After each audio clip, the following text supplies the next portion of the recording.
Her final goodbye. The mental hospital had slowly begun to feel like a home for Amora. No sooner had she made friends and grown used to the place than it was time for her to be discharged.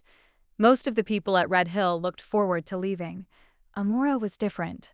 She, admittedly, liked being there. Red Hill had begun to feel like a safe haven for her, safer than home.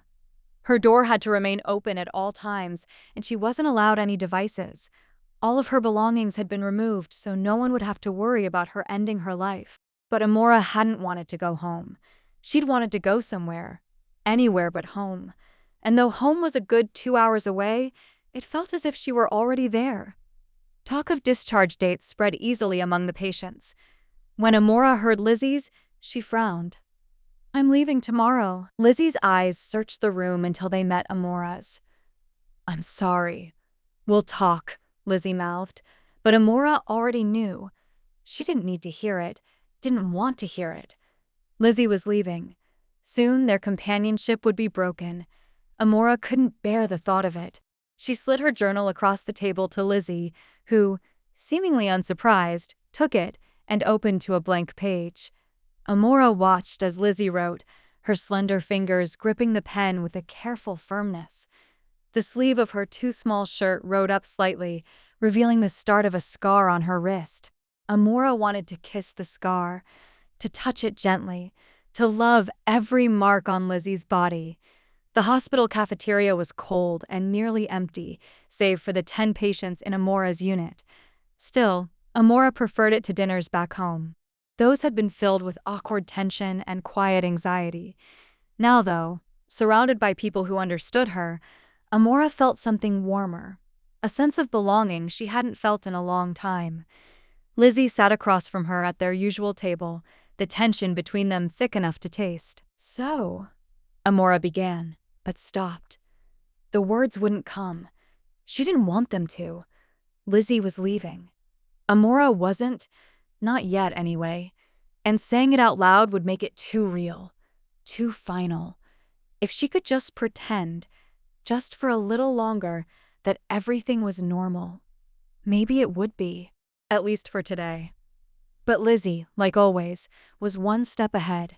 She slid her journal across the table, the anti-suicide pen tucked neatly inside.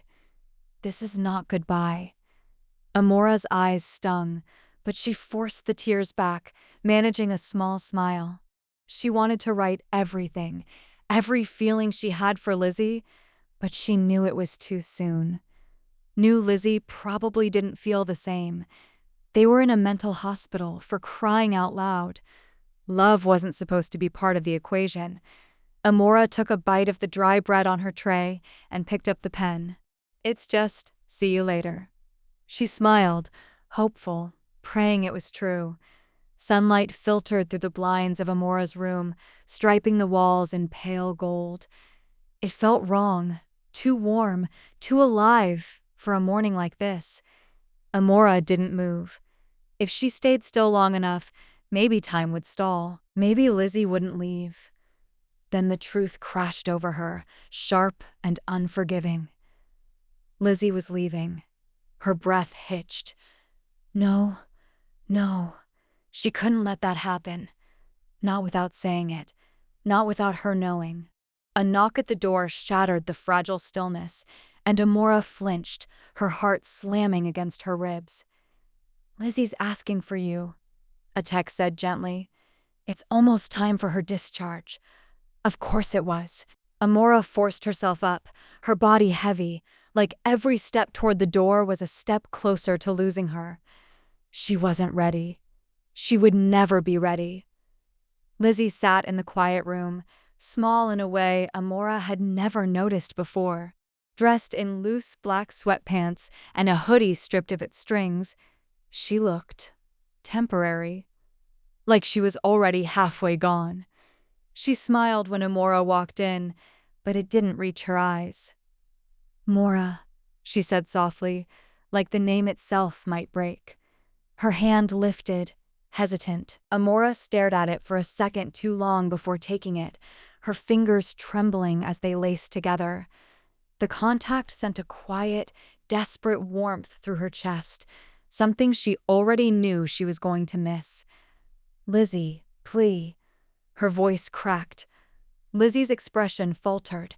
Quickly, like she couldn't afford to linger, she pressed a folded piece of paper into Amora's hand, closing her fingers around it.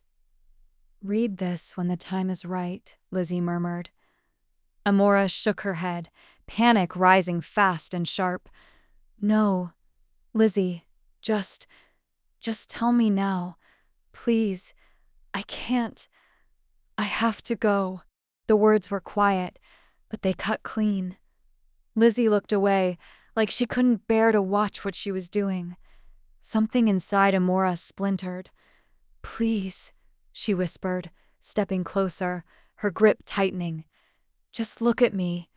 Don't do this without looking at me." For a moment, Lizzie didn't move. Then, slowly, she lifted her gaze. Amora sucked in a breath like she'd been underwater too long.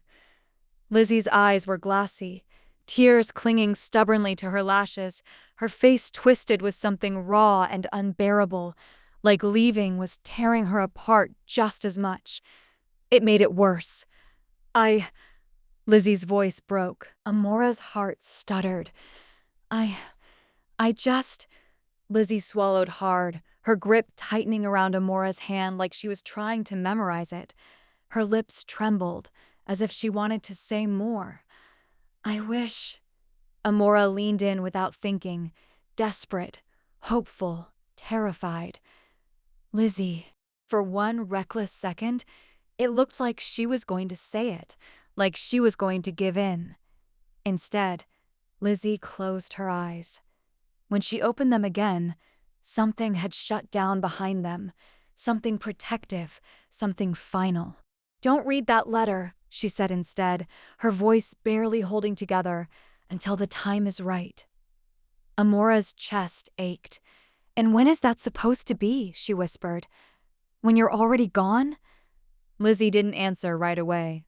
Her thumb brushed once, softly, over Amora's knuckles, gentle, lingering, like a goodbye she wasn't allowed to say out loud.